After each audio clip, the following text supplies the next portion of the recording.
高雄兴达发电厂附近的永安湿地，去年是发现有一只乌面腊龟，那像去染着肉就赶困，软脚飞袂行。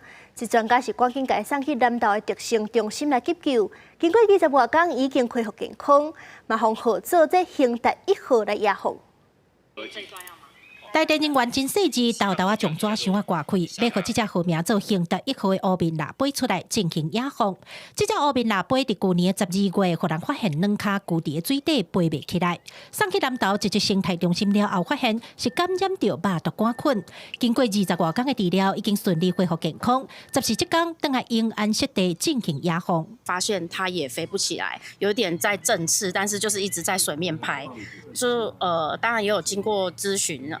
就是询问说，像这个状况是怎么样？那它就是如果不赶快及时救起来的话，最后会没力，有可能会淹死。这个发报器呢，大概可以监督大概18个月左右，所以我们在这一段时间呢，我们可以发现，我们就可以在追踪它，在这一段野放，我们细放的这一段过程呢，它如何在这边做这个生活。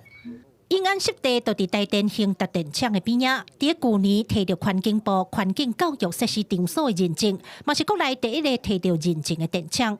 台电讲，永安湿地乌面腊龟数量已经对12年前的102只，增加到即摆的427只，当年飞来数量嘛继续伫咧增加。这里有一个很明星的物种，就是黑面琵鹭。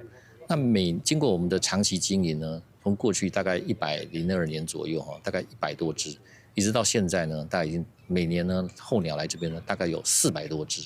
这摆野放的这只兴达1号，透过伊脚接片顶悬的 GPS 发报器，会当详细记录其过冬的前线路线，提供台电对乌面腊龟的保育工作有进一步的了解。